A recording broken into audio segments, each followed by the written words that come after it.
उपस्थित सर्व धम्ममित्र धम्मबंधू आणि भगिनी, मला खरं तर इथं खूप आनंद झालेला आहे इथं येत असताना आणि इथं बोलत असताना, आणि त्याची विशेष अशी काही कारणं आहेत. मला वाटतं हे माणुसकी सेंटर जे आहे ते तयार झाल्यानंतर काही काळासाठी का होईना पण मी बहुजनी त्याचा ट्रस्टी होतो, आणि नंतर मग आता ते खूप मोठा काळ नव्हता तो 4-5 वर्षाचा मला तो असतो का, आणि त्यानंतर बहुजनी त्याचा सभासद राहिल्यामुळं काही मला वाटतं बहुजनी त्याच्या मिटिंग्स वगैरे इथं झालेल्या आहेत जनरल, आणि त्यामुळं मी इथं आलो. त्यानंतर काही संघाच्या विशेष प्रकारच्या काही मीटिंग्स वगैरे मला वाटतं इथून मी इथं अटेंड केलेल्या आहेत. अजून मला आठवते की आदरणीय धर्मचारी लोकमित्र यांचा वाढदिवस मला वाटतं इथं साजरा झालेला होता, आणि अशा वेगवेगळ्या कारणासाठी मी इथं येऊन गेलेलो आहे.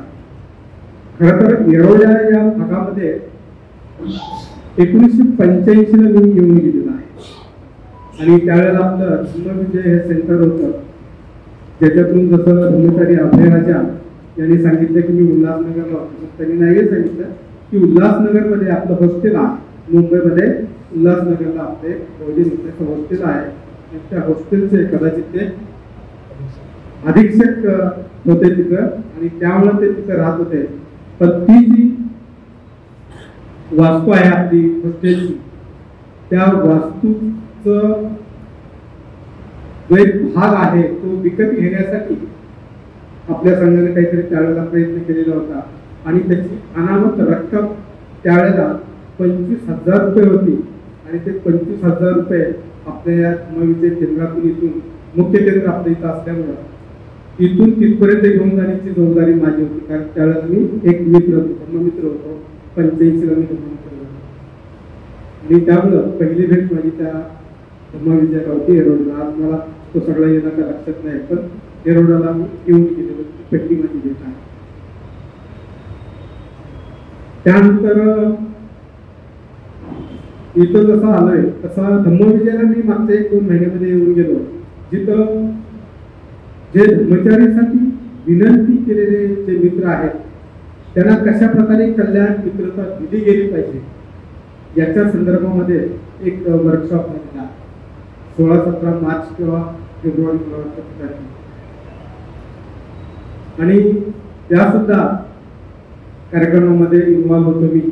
अर्थात ते धम्मविजयमध्ये तो कार्यक्रम होता, आणि धम्मविजयचा तो कार्यक्रम संपल्यानंतर मी या रोडनं असा चालत इकडे आलो, आणि या बस स्टॉपला आम्ही बस पकडली पुन्हा स्टेशनला जाण्यासाठी, आणि जाता जाता मी माणुसकी पाहिली, पण तसा वेळ नव्हता. कार्यक्रम संपल्यानंतर मला लागलीच मुंबईला जायचं होतं, 5-5:30 वाजून गेलेले होते, आणि माझी प्रबळ अशी इच्छा होती की माणुसकीमध्ये जावं, आणि सध्या माणुसकीमध्ये काय चाललंय कसं चाललंय पाहावं.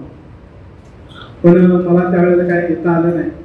पण मला असंही वाटतंय की माझी एक प्रबळ अशी जी इच्छा होती या ठिकाणी येण्याची, ती कोणत्या ना कोणत्या तरी कारणामुळे पूर्ण झालेली आहे, आणि धम्मचारी विवेक मित्र यांचं मी आभार मानतो की त्यांनी मला या ठिकाणी बोलावलेलं आहे.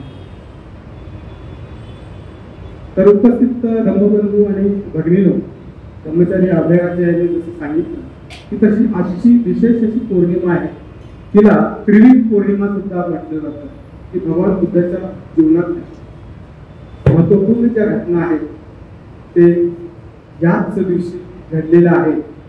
आणि मला वाटतं अतिशय सुंदर अशी जी कल्पना आहे या सेंटरची, त्याच काही मित्रांची, खरं म्हणजे सहाय्यकांची एक धम्ममित्र म्हणून दीक्षा या ठिकाणी होणार आहे.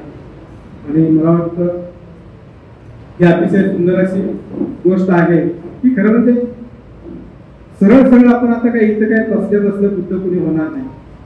आम्ही, माझा अनुभव आहे ते 30-40 वर्षाचा धर्माचरणाचा, पण मी पण अजून काही बुद्ध झालो नाही. तर मला वाटतं की एक बुद्ध धर्माच्या वाटेवरच आपलं जे पाऊल आहे ते मात्र आपण निश्चितपणे पुढे टाकत आहोत आणि इथं असलेले आपण सर्वजण त्या दिशेने वाटचाल करीत आहोत आणि त्यातूनही ज्यांचे आज धर्ममित्र दीक्षा होणार आहे ते त्यामध्ये अग्रेसर आहे आणि म्हणून याविषयी थोडस बोलावं असं मला वाटतं. तुम्हाला असं वाटतं की धर्ममित्र होण्यासाठी ज्या काही स्वतःसाठीच लावून पाहिलेल्या योग्यता आहेत, पात्रता आहे, त्याच्यामध्ये असं म्हटलेलं आहे की ज्याला कुणाला धर्ममित्र व्हायचं आहे त्या व्यक्तीला स्त्री असेल अथवा पुरुष असेल त्यांना मनापासून हे वाटणं गरजेचं आहे की ते बौद्ध आहे. वेगवेगळं बरोबर आहे ना, कारण कधी कधी तू चुकू शकतो. तर त्याला हे वाटणं गरजेचं आहे की मी बौद्ध आहे. तर ही खूप बंधू आणि भगिनी अतिशय महत्वाची गोष्ट आहे. कुणाला तर वाटतंय की मी बौद्ध आहे, तर मला वाटतं एखाद्या माणसाला मी बौद्ध आहे असं वाटणं साहजिक आहे. अर्थात या बाबतीमध्ये माझा अनुभव थोडासा मी आपल्याला शेअर करेन की मला दोन प्रकारची लोक दिसलेली आहेत की जे मी बौद्ध आहे म्हणून स्वाभिमानाने. आजूबाजूला माझ्या मी ज्या वेळेला निरीक्षण केलेलं आहे तेव्हा माझ्या असं लक्षात आलं की जन्मता जात असलेले ज्यांचे म्हणजे आई वडील बौद्ध आहेत असे अनेक लोक मी स्वतःला मी बौद्ध आहे असं एक नाही, त्याच्यामध्ये अनेक लोक असे आहेत की जे मी स्वतःला बौद्ध आहे असं समजतात आणि आपली बौद्ध असल्याची जी ओळख आहे ती ओळख सांगताना सगळ्यात महत्वाचा शब्द ते उच्चारतात तो म्हणजे जयभीम. एखाद्याला जयभीम केलं किंवा त्याने जर आपल्याला जयभीम केला तर असं समजायचं की हा बौद्ध आहे. इतक्यापर्यंत आपल्याला बौद्ध असण्याबद्दल असतं की मी बौद्ध आहे. पण दुसऱ्या प्रकारातली काही लोक आहेत त्यांना खात्री पडते की याच्याही पेक्षा मी चांगला बौद्ध आहे. मी फक्त जयभीम करत नाही, मी बुद्धाचं नाव घेत नाही, मी बाबासाहेबांचं नाव घेत नाही, तर त्याही पलीकडे जाऊन मला जाणीव झालेली आहे की बौद्ध होणं म्हणजे काय. तर ती जाणीव जे होणं आहे ना ते खूप महत्वाचं आहे.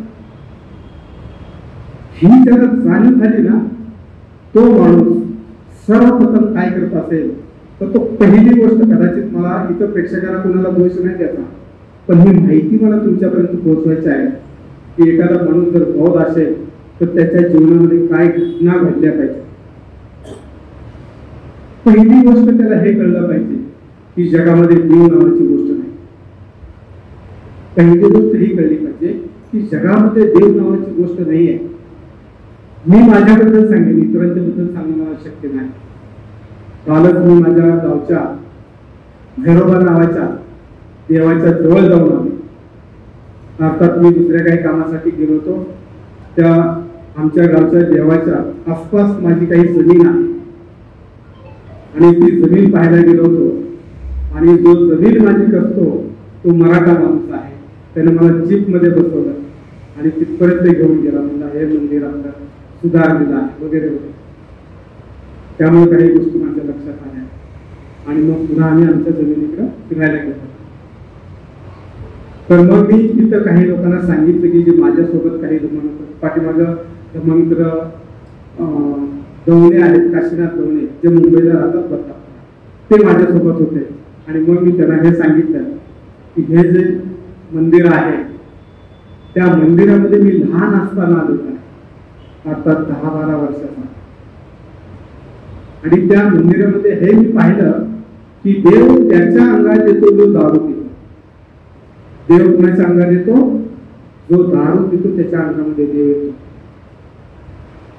हे मला कसं कळलं तर माझ्या घराच्या बाजूला एक दारूचा धंदा चालत होता आणि त्या दारूच्या धंद्यावरती तो ज्याच्या अंगामध्ये देव येतो तो माणूस याचा आणि त्याचा हे मी पाहिलं होतं.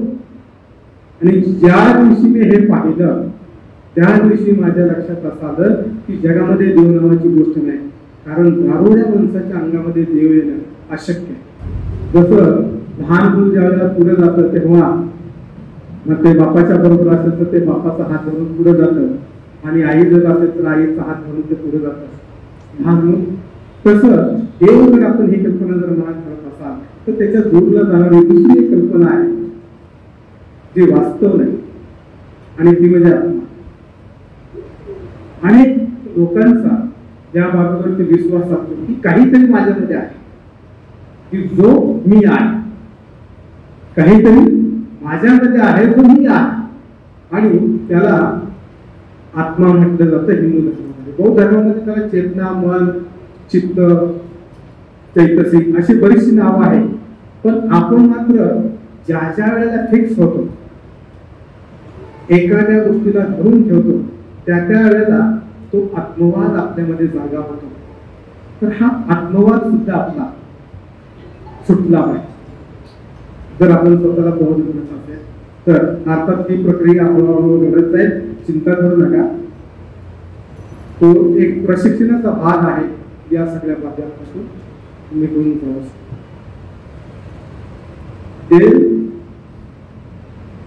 आत्मा या जर गोष्टी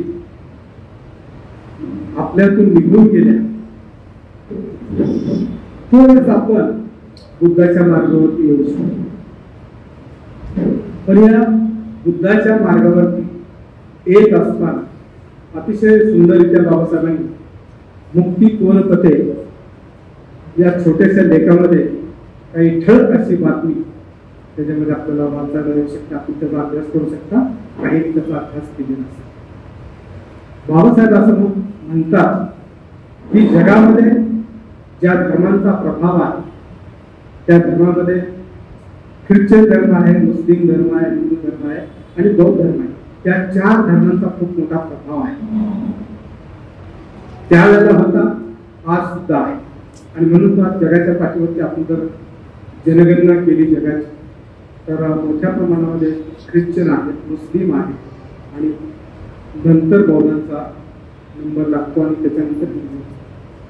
तर आज हे आपण जर पाहिलं तर हे जे धर्म संस्थापक या धर्माचे जे आहेत त्यांचा खूप मोठा प्रभाव लोकांच्या मनावरती आहे, किंवा त्यांच्या धर्माचा जो प्रभाव आहे तो लोकांच्या मनावरती आहे. आणि म्हणून कधी कधी आपला जो आहे बुद्धिभ्रम होऊ शकतो. काही लोक हेतुपूर्वक आपला बुद्धिभ्रम सुद्धा करू शकतात. आणि विशेष म्हणजे एक वाक्य आपल्या देशामध्ये, बाहेरच्या देशात मला जास्त माहिती नाही, आपल्या देशामध्ये ऐकलं जातं आणि ते वाक्य असं आहे की सर्व धर्म समभाव. आणि याचा मराठी अर्थ असं लोक दुसऱ्या भाषेमध्ये सांगतात की सर्व धर्म सारखे आहे, सर्व धर्म सारखे आहे. जर सर्व धर्म सारखे आहेत तर याचा अर्थ असा होतो की तुम्ही कुठल्याही धर्माचे असू शकता. पण बाबासाहेबांनी या संदर्भामध्ये असं म्हटलेलं आहे की इतर धर्म संस्थापक आणि बुद्ध याच्यामध्ये खूप मोठा फरक आहे.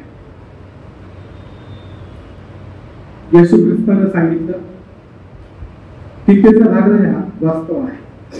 येशू ख्रिस्तानं सांगितलं की मी देवाचा पुत्र आहे आणि तोही शेवट. आणि म्हणून जर तुम्हाला देवाच्या पर्यंत त्या पोहोचायचं असेल, अर्थात त्याला स्वर्ग म्हणूया, त्या स्वर्गामध्ये जर पोहोचायचं असेल तर तुम्ही माझी पूजा करा, मी जसं सांगते तसं तुम्ही. मोहम्मद पैगंबर जो इस्लाम धर्माचा संस्थापक आहे, खरं म्हणजे येशू ख्रिस्त 2000 वर्षापूर्वी होऊन गेले हे लक्षात ठेवा. त्यानंतर 500 वर्षानंतर मला वाटतं मोहम्मद पैगंबर आहेत. तारखा राईट माझ्याजवळ नाही, तरी पण 500 वर्षानंतर. तर ते काय म्हणतात की मी देवाचा देवदूत आहे. एक देवदूत म्हणतो, एक देवपुत्र, आणि तो ही शेवटचा. पुत्र म्हटला तरी तो शेवटचा म्हणतोय, हा देवदूत म्हटला तरी शेवटचा म्हणतोय, आणि तुम्ही माझा आहे. ख्रिश्चन धर्मामध्ये नाही, मुस्लिम धर्मामध्ये खूप मोठा फरक नाही. एकदम पुत्र म्हणतो, एकदम देवदूत.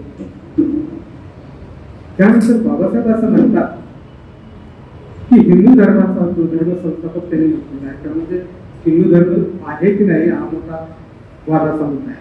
पण तरी बाबासाहेब असं म्हणतात की जो श्रीकृष्ण आहे त्यानं असं म्हटलेलं आहे की मी देवदूत नाही, देवपुत्र नाही, तर मी देवादी देव आहे, सर्व देवांचा मी देव आहे, सर्व देवांचा मी देव आहे. म्हणून जर तुम्हाला स्वर्गामध्ये जर जायचं असेल तर तुम्ही माझ्या पाया पडा, माझी तुम्ही पूजा अर्चा करा, तर तुम्हाला स्वर्गाचं दार ते सापडेल किंवा तुम्ही स्वर्गामध्ये जा. बाबासाहेब असं म्हणतात. बुद्ध यापेक्षा वेगळे आहे. बुद्ध असं म्हणतात की मी माझ्या आईवडिलांचा एक औरस पुत्र आहे आणि मी तुमच्यासारखाच एक माणूस आहे. आणि दुसरी गोष्ट, मी तुमच्यासारखाच माणूस आहे तर मी माझ्या स्वप्रयत्नानं ती संबोधी प्राप्त केलेली आहे, ही बुद्धत्वाची अवस्था प्राप्त करून घेतलेली आहे. आणि इथंच खऱ्या आशेला जाणार आहे, इथं खऱ्या आशेला जाणार. तुम्ही येशू ख्रिस्त बनू शकत नाही, तुम्ही मोहम्मद पैगंबर बनू शकत नाही, तुम्ही श्रीकृष्ण बनू शकत नाही, पण तुम्ही मात्र बुद्ध बनू शकता. बाबासाहेब म्हणतात तिथं आशेला जागा आहे की तुम्ही त्यांच्यासारखं बनू शकता. आणि बुद्ध सरळ सांगतायत ना, मी माझ्या स्वप्रयत्नानं जर हे बुद्धत्व प्राप्त केलेलं आहे तर तुम्ही जर ते प्रयत्न केले तर तुम्हालाही ते प्राप्त होऊ शकतं. आणि म्हणून बुद्धाच्या बाबतीमध्ये असं म्हटलं जातं की बुद्ध जे आहेत ते मोक्षदाता नाही, ते तुम्हाला स्वर्गामध्ये घेऊन जाणारे नाही, तुम्हाला मुक्ती देणारे नाही, तर त्या मुक्तीचा मार्ग दाखवणारे ते आहे. स्वर्गाचं म्हणजे सुखाचं दार दाखवणारे ते आहे. हा फरक बुद्ध आणि इतर धर्मसंस्थापकांमध्ये आहे. तर ही सुद्धा थोडीशी गोष्ट आपल्याला कळली पाहिजे जर आपण स्वतःला बौद्ध बनत असेल तर. क्लिअरिटी आपल्याला वाढली पाहिजे ना थोडी थोडी. आपण किती दिवस आपण नुसतं फक्त जैन म्हणून पुस्तकाचा आणि मग कधी कधी हे पाहायला मिळतं ना की जैन बोलतात लोकांनी बौद्ध आहे म्हणतात आणि मग दारू पितात, भेडे करतात, आपल्यामध्ये एकत्र येत नाहीत, वादविवाद असतात, एका भागामध्ये 2 मंडळ असतात, एक विहार असतं, एका विहाराला 2 शाळे असतात, किती किती गोष्टी आपण ऐकतो आणि तेही आपल्या बौद्धांच्या. आणि म्हणून जर आपल्याला खऱ्या अर्थानं बौद्ध जर व्हायचं असेल तर आपल्यामधले जे मतभेद आहेत ते आपण संपुष्टात आणले पाहिजेत. आणि खरंच मी बौद्ध आहे म्हणत असताना या 2-3 बाबी ज्या आहेत त्या आपल्या लक्षात ठेवल्या पाहिजेत आपण की या जगामध्ये देव नाही, ही गोष्ट आपल्या लक्षात असली पाहिजे. आत्मा नावाची गोष्ट जी आहे ती अस्तित्वात नाही. आणि बौद्ध धर्म आणि इतर धर्म सारखे आहेत ही गोष्ट खोटी आहे हे आपण लक्षात ठेवतो. बुद्धासारखा अतुलनीय पुरुष या जगामध्ये दुसरा नाही, लक्षात घ्या. बुद्धासारखा दुसरा या जगामध्ये पुरुष नाही. आणि म्हणून आपण आपल्या पूजास्थानामध्ये कुठेही तुम्हाला नेहमी बुद्ध हे उच्च स्थानी पाहिजे. बुद्ध जे आहे ते उच्च स्थानी पाहायला मिळते. त्यांच्या खाली बाबासाहेबांचा फोटो असेल, त्यांची मूर्ती असेल. बाबासाहेबांना आपण बोधिसत्व म्हणतो, पण त्याच बाबासाहेबांनी आपले गुरु म्हणून बुद्धाची निवड केलेली आहे. आणि बाबासाहेबांनी स्पष्ट म्हटलेलं आहे की आता महात्मे किंवा धर्मगुरू होणं शक्य नाही. आणि म्हणून जे आहे त्याच्यापैकी कुणाची तरी आपल्याला निवड करावी लागेल. आणि म्हणूनच बाबासाहेबांनी बुद्धाच्या धर्माची निवड केली आपल्याला देण्यासाठी. आणि म्हणून ह्या जगात मधलं बहुमूल्य असं जर रत्न कोणतं असेल तर ते म्हणजे बुद्धरत्न आहे. बुद्ध आहे ही गोष्ट मी बौद्ध आहे म्हणत असताना आपल्या लक्षात असते. त्यानंतर आपल्याला दुसरी गोष्ट आहे, मला वाटतं दुसरी ती घोषणा आहे, मी पंचशीलाचं पालन करेन. थोडंसं ऐकून घ्यावं लागते मला, माझ्याकडून पाठ नाही ना त्याचं. मी बौद्ध धर्माचं पालन करतोय याचा विश्वास आपल्याला असला. आता हे पंचशील जे आहे ना ते तसं समजायला सोपं आहे बंधवांनी म्हटलं. मला कधी कधी असं वाटतं की खूप मोठी हाय लेवलची प्रवचने जे आहेत ते आपण नेहमी ऐकतो, पण हे लो लेवलची थोडीशी आपल्याला ऐकायला असतात. पुन्हा पुन्हा ऐकली पाहिजे. बऱ्याचशा वेळेला मी प्रत्येक विषय ऐकले, मला ते काही कळत नाही. रत्न खूप मोठी गोष्ट हो, पण खाली थोडंसं आपल्याला हे कळलं पाहिजे की पंचशील काय. कारण बुद्धाच्या धर्मामध्ये असं म्हटलेलं आहे की बुद्धाची शिकवण जी आहे ती शील, समाज आणि प्रज्ञा यामध्ये विभागलेली आहे. आणि म्हणून शिलाला पाया सुद्धा म्हटलेला आहे. धर्माचा पाया शील आहे असं. म्हणून हे पंचशील जे आहे ते आपल्याला योग्य रीतीने कळणं आवश्यक आहे. कळणं म्हणजे ते आचरणात आणण्यासाठी आपल्याला ते कळलं पाहिजे. आणि मग जर आपण आचरण करत असेल तर त्या आचरणाचा परिणाम म्हणून आपण कुठं वाटचाल केली. धर्ममार्गावरती आपण एक पाऊल पुढे ठेवलं का, दुसरं पाऊल पुढे ठेवलं का, हे सुद्धा आपल्याला कळणं आवश्यक आहे. आणि म्हणून थोडंसं पंचशील जे आहे खरं म्हणजे मला वाटतं इथल्या लोकांना खूप चांगलं माहिती आहे. मला खात्री आहे की तुम्हाला ते माहिती आहे, म्हणूनच तुम्ही इथं आहात. जर पंचशील माहिती नसतं कदाचित तुम्ही इथं आला नसता.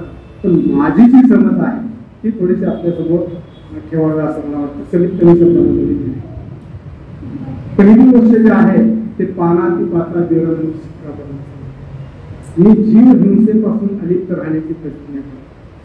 आता बहुतेक लोकांना असं वाटतं की मी जीव हिंसेपासून अलिप्त आहे.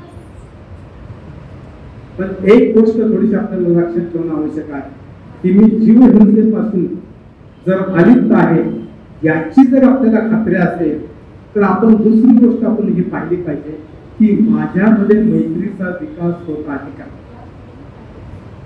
माझ्यामध्ये मैत्रीचा विकास होत आहे का. जर तुमच्यामध्ये मैत्रीचा विकास होत नसेल ना तर असं समजा की आपण तुमच्या पंचशिलाच्या पहिल्या शिलाचं जे आहे ते आचरण तुम्हाला सुधारावं आहे. ही संधी आहे आपल्याला, फक्त जाणून घ्या आणि वाटचाल कशी. मैत्रीचा विकास झाला. मैत्रीच्या विकासामध्ये काय आहे माहिती आहे का.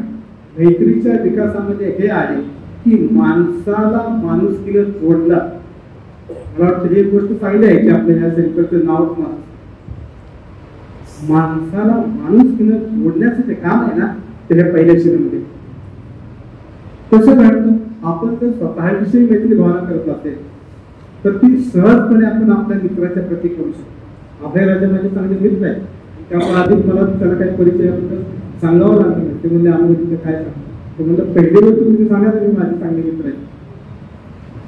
मित्राबद्दल खूप काही चांगली माहिती आपण सांगू शकतो. त्याच्याबद्दल कल्याणाची भावना आपल्या मनामध्ये असू शकते. तर प्रयत्न माणसाबद्दल आपल्या मनामध्ये त्याची भावना निर्माण सहजासहजी होत. आपण ही कल्पना केली पाहिजे की तिसऱ्या माणसाबद्दल माझी भावना वाटते का. धम्ममार्गावरती मी आरूढ झालेलो आहे. एखाद्या शेजाऱ्या पाजाऱ्या माणसाला इथपर्यंत आणावं असं मला वाटतं. कल्पना करा आपली तिसरी भावना, तिसरी जी पायरी आहे ती वाढते का. आणि ज्यांच्या सोबत आपण काम करतोय किंवा जे आपल्या आजूबाजूला राहतात किंवा ज्यांचं आपलं पटत नाही अशा लोकांची मैत्री भावना करायला आपल्याला काय जड जातं. कोणती अशी गोष्ट आहे की जी मी माझ्यामध्ये बदलवू शकतो त्याच्यामध्ये नाही. कोणती अशी गोष्ट आहे की जी मी माझ्यामध्ये बदलवू शकतो जेणेकरून मी त्याचा मित्र नाही. जो माझा मित्र नाही म्हणजे माझा तो शत्रू आहे. आणि ही जर विकासाची पायरी आपली पुढे जात असेल तर आपल्याला म्हणायला काही हरकत नाही की मी पंचशिलाचं पालन. दुसरी गोष्ट अलिंग दाना विरोध. मी चोरी करणार नाही, बरोबर आहे. पण आपल्याला हे कसोटी लावून पाहायचं आहे की मी चोरी तर करत नाही पण मी दान भावना माझी वाढवलेली आहे का. मी तुम्हाला मदत करू शकतो का, करतो का, माझा तो स्वभाव बनतोय का. कारण दानाबद्दल सुद्धा असं म्हटलेलं आहे की दान ही बोधिसत्वाची पारमिता आहे. बुद्धत्व जर प्राप्त करायचं आहे, जर मी स्वतःला बौद्धच समजते, मी पंचशिलाचं आचरण करतोय असंही म्हणते तर मग ही पायरी आपण गाठतोय का की इतरांना मदत करण्याची भावना वाटते का. सेंटरला 5% दान देणं, ते 50 पण द्या, तुम्ही 100 पण द्या, 500 पण द्या, 1000 पण द्या. मला सांगायला मोठा आनंद वाटतो की मी नव्या मुंबई केंद्राचा कर्मचारी आहे आणि आमच्याकडं 100 रुपये पासून ते 1000, 1500 रुपयेपर्यंत न चुकता मंथली दान देणारे लोक. आपली दान भावना वाढली पाहिजे. ज्या गृहिणी आमच्या कामाला जात नाहीत त्या सुद्धा 100 रुपये दान देतात.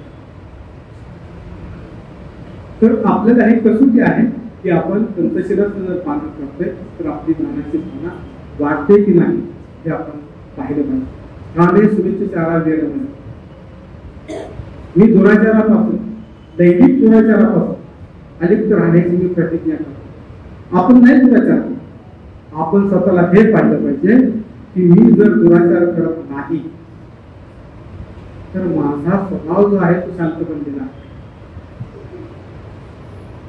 शांती, संतुष्टी आणि साधेपणाचं पालन माझ्यामध्ये आहे. बऱ्याच लोकांना ध्यान करताना ज्या अडचणी निर्माण होतात त्या काय निर्माण होतात? तर जसं ब्रह्मचारी अभयराजा यांनी सांगितलं की कामछंद काय आहे? कामछंद हा आहे की आपल्या इंद्रियांच्या तुष्टीसाठी केला गेलेला विचार आणि कृती आहे. कामछंद काय आहे? आपल्या इंद्रियांच्या तुष्टीसाठी केले गेलेला विचार आणि व्यवहार आहे.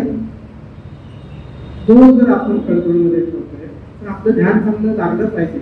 म्हणून पंचशिलाचं जर आपण पालन करतोय असं म्हणत असेल, मी दुराचारापासून अलिप्त राहतोय असं म्हणत असेल, तर आपलं ध्यान जे आहे ते चांगलं झालं पाहिजे. कसं ते चांगलं ध्यान कसं झालं पाहिजे? शांतीचं आचरण तुम्ही केलं पाहिजे. आणि शांतीबद्दल सांगत असताना मी आवर्जून तुम्हाला ही गोष्ट सांगेन जी माझ्या अनुभवाची आहे.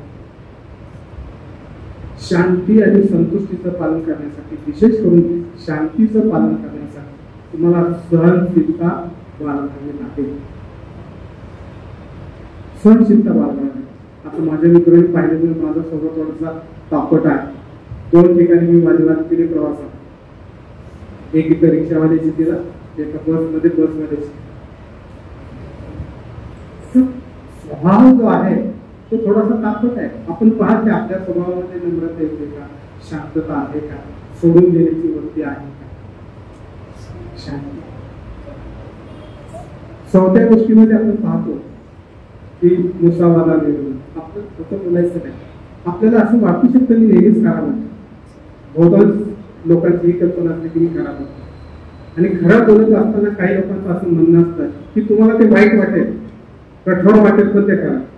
तर बंधू आणि बंधूंना आपल्याला ही गोष्ट तपासून पाहिली पाहिजे की खरं आणि खोटं यातला फरक समजण्या इतकी आपल्या प्रज्ञेचा विकास झालेला आहे. खरं आणि खोटं बोलण्याचा जो आपला अनुभव आहे तो कशाच्या आधारे आहे ते थोडंसं जाणून घेण्याचा प्रयत्न करा. आणि सवय लावा की स्वतःला मी सत्य बोलण्याची, परफेक्ट बोलण्याची, तर आपण खरं बोलू शकतो. आणि खरं जर आपल्याला बोलायचं असेल तर मग कठोर बोलण्यापासून, निंदा एखाद्याशी करण्यापासून, व्यर्थ बरोबर करण्यापासून आपल्याला आदेश करावा.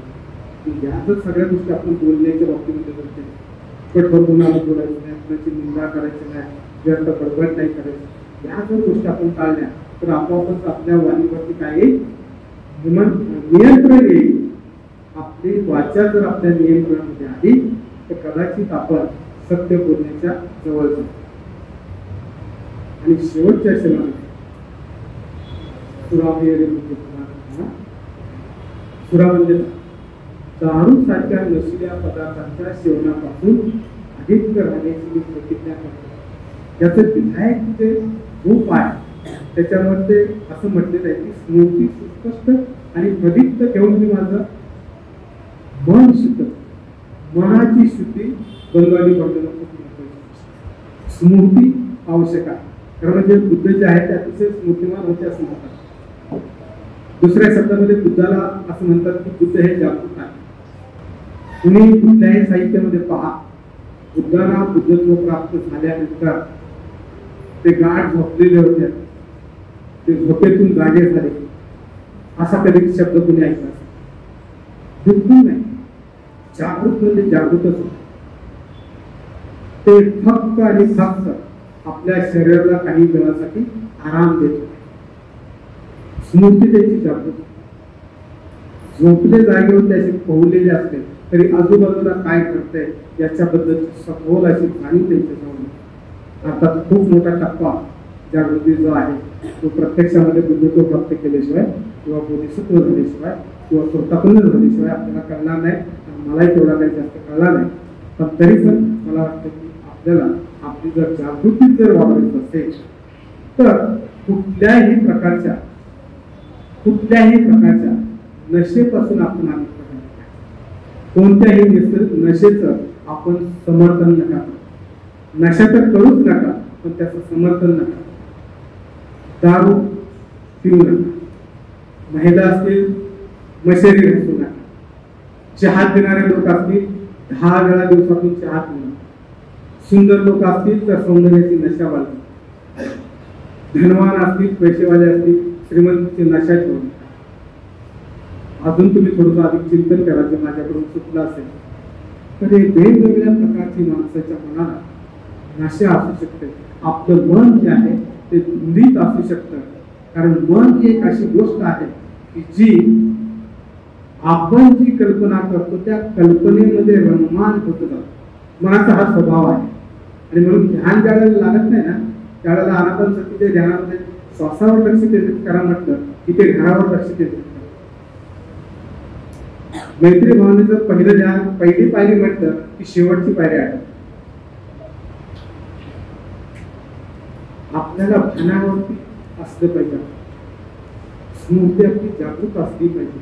आणि याच्यासाठी बऱ्याचशा गोष्टी ज्या आहेत त्या आपल्याला कराव्या लागतील. आता प्रत्येक गोष्ट जी आहे आपल्या जीवनामध्ये ती सरावानं तुम्हाला येऊ शकते. प्रत्येक गोष्ट जी आहे ती आपल्याला सरावानं अवगत होऊ शकते. आणि म्हणून आपल्याला प्रयत्नांची पराकाष्ठा करायची आहे आपल्या जीवनामध्ये. आणि अशा प्रकारचा जो प्रयत्न आहे तो करण्यासाठी मला वाटतं आपले काही लोक सिद्ध आहेत, आपले लोक काही तयार आहेत. आणि ही त्यांची जी तयारी आहे ती यासाठी दिसते की त्याने असं म्हटलेलं आहे, जे आता आपले होणारे जे मित्र आहेत त्याने असं म्हटलेलं आहे की त्रिरत्न बोध महासंघामध्ये राहून माझा विकास होऊ शकतो. बरोबर ना? त्रिरत्न बोध महासंघामध्ये राहून माझा विकास होऊ शकतो असं जर आपल्याला वाटत असेल तर निश्चितचपणे यू आर इन राईट. तुम्ही खरोखर योग्य मार्गावरती आहात. कारण मी या गोष्टीची खात्री देऊ शकतो की जगातल्या कुठल्याही गोष्टीबद्दल मी खात्रीपूर्वक सांगू शकत नाही, पण या गोष्टीबद्दल मी खात्रीपूर्वक सांगू शकतो की ज्या ज्या माणसाने त्रिरत्न बोध महासंघामध्ये प्रवेश केलेला तो प्रत्येक माणूस विकासाच्या कोणत्या ना कोणत्या तरी टप्प्यावरती आहे. तो एक पाऊल पुढे गेला असेल, 2 गेला असेल, 10 गेला असेल, कितीही गेला असेल, पण त्याने एक पाऊल टाकून तो पुढे गेलेला आहे. आणि म्हणूनच त्रिरत्न बोध महासंघामध्ये जे धर्ममित्र होतात त्या धर्ममित्रांना सुद्धा पुढे घेऊन जाण्याची जबाबदारी त्रिरत्न बोध महासंघाचे धर्मचारी करत असतात. आणि म्हणून जे नवीन आलेले जे सहाय्यक आहेत त्यांचा अभ्यास घेतला जातो, त्यांना प्रशिक्षित केलं जातं, त्यांना प्रत्येक गोष्ट शिकवली जाते आणि क्रमवारीनं त्यांना शिलाबद्दलची माहिती शिकवली जाते. अर्थात मी तुम्हाला पंचशील सांगितलं, धर्ममित्र झाल्यानंतर तुम्हाला दशशिलाची ओळख होईल. दशशिलाची ओळख झाल्यानंतर तुम्हाला दुसऱ्या काही बाबींची ओळख होईल. बुद्ध काय आहे याच्याबद्दलची माहिती मिळेल, धम्म काय आहे याच्याबद्दलची माहिती मिळेल, संघ काय आहे याच्याबद्दलची माहिती मिळेल. तुम्हाला आश्चर्य वाटेल कदाचित आपल्या लोकांना जे धर्ममित्र नाहीत त्यांना की बुद्ध कोण आहे हे समजण्यासाठी 28 आयुष्य या संघामध्ये द्यावं लागतं. धर्म काय आहे हे पण समजून घेण्यासाठी तुम्हाला 28 आयुष्य या संघामध्ये घालावं लागतं. संघ कदाचित तुम्हाला एक 10 दिवसाच्या शिबिरामध्ये थोडासा कळेल आणि त्या संघाचा अनुभव घेण्यासाठी त्यासाठी पण तुम्हाला 28 आयुष्य या संघामध्ये घालावं लागतं. पण यासाठी प्रशिक्षित असे काही धर्मचारी आणि धर्मचारी जे आहेत त्या आपल्यासाठी प्रयत्नशील आहेत. आपला धर्म अभ्यास करून घेण्यासाठी, आपले वर्ग घेण्यासाठी, आपल्याला ध्यान शिकवण्यासाठी, प्रत्येक गोष्टीसाठी तुमच्यासाठी कल्याण मित्रता देण्यासाठी आहे. आणि म्हणून ज्या धर्मसहायकाने धर्ममित्र बनण्यासाठी जी विनंती केलेली आहे ते आजचे सर्व सन्माननीय धर्मसहायक जे मित्र होणार आहेत त्यांचं मी मनापासून स्वागत करतो. आणि आज या ठिकाणी या बुद्ध पौर्णिमेच्या दिवशी ही धर्ममित्रांची जी दीक्षा होते ते एक खूप वेगळं आणि आगळं महत्व याच्यासाठी आहे. कारण अंतिमता बुद्ध जयंती जी आहे ती तेव्हाच साजरी होऊ शकते जेव्हा तुम्ही बुद्धाच्या मार्गावरती वाटचाल करा. जर बुद्धाच्या मार्गावरती वाटचाल करायची नसेल तर बुद्ध जयंती साजरी करण्यात काही अर्थ नाही. पण आज या ठिकाणी आपण खूप चांगल्या पद्धतीने बुद्ध जयंती साजरी करतोय आणि आपली जी बुद्ध जयंती आहे ती मला असं वाटतं की कमीत कमी आपली तरी त्याला आपण असं म्हणूया की व्यवहारिक आहे, भावनेने आपण सिद्ध झालेलो आहोत आणि व्यवहारामध्ये आपण हे दाखवत आहोत की आम्ही बुद्धाच्या मार्गावरती पुढे जाण्यासाठी सिद्ध झालेलो आहोत. आणि म्हणून या बुद्धत्वाच्या मार्गावरती पाऊल ठेवणारे आणि यासाठी त्यांना आशीर्वाद देणार. कारण एखाद्या माणसाचं ज्यावेळेला कल्याण, एखाद्या माणसाचं भविष्य ज्यावेळेला उज्ज्वल होतं त्यावेळेला त्याला भावनिक सपोर्ट देणं, आधार देणार, त्याच्या आनंदामध्ये सहभागी होणारे सुद्धा काही लोक असावे. जसं एक साधी गोष्ट आहे, आपण जर बर्थडे साजरे करतो, वाढदिवस साजरे करतो, किती लोकांनी आपला वाढदिवस एकट्यानं साजरा केलेला? जर आपण हात वर करेल, एकट्यानं साजरा केला वाढदिवस आपला एकट्यानं साजरा केला असा हात वर करेल. लोकांच्या सोबत एकट्यानं साजरा केला, व्हेरी गुड, एक तरी आहे. आणि अनेकांच्या सहवासामध्ये राहून आपला बर्थडे साजरा केला असे किती लोक आहेत? आवाजा सहित आलं माझ्याकडे की अनेक लोकांनी आपला जो वाढदिवस आहे ना तो अनेक लोकांच्या सहवासामध्ये साजरा केलेला आहे आणि त्याचा एक आनंद वेगळाच असतो. आपला वाढदिवस अनेक लोकांच्या सहवासामध्ये साजरा केला त्याचा एक वेगळा आनंद असतो. तसं आपण धर्ममित्राची दीक्षा या ठिकाणी घेणारे जे लोक आहेत त्यांना आशीर्वाद देण्यासाठी, त्यांना पुढे प्रगतीच्या मार्गावरती जाण्यासाठी, वाटचाल करण्यासाठी, त्यांना प्रोत्साहन देण्यासाठी, त्यांचं अभिनंदन करण्यासाठी, त्यांचं स्वागत करण्यासाठी बहुसंख्य लोक आपले या ठिकाणी उपस्थित आहेत. काही ब्रह्मचारी आहेत, ब्रह्मचारिणी आहेत, धर्ममित्र आहेत, काही ज्येष्ठ लोक असतील, विद्वान लोक असतील, मला काही माहिती नाही इतकी जास्त, पण जे जे कोणी या कार्यक्रमामध्ये सर्वजण सहभागी झालेले आहेत त्या सर्वांचं मी आभार मानतो. आणि आजच्या या प्रसंगी मला या ठिकाणी बोलावलं त्याबद्दल आपल्या सर्वांना मी धन्यवाद देतो आणि मी आपल्या सर्वांची रजा घेतो. जय भीम, जय बुद्ध, जय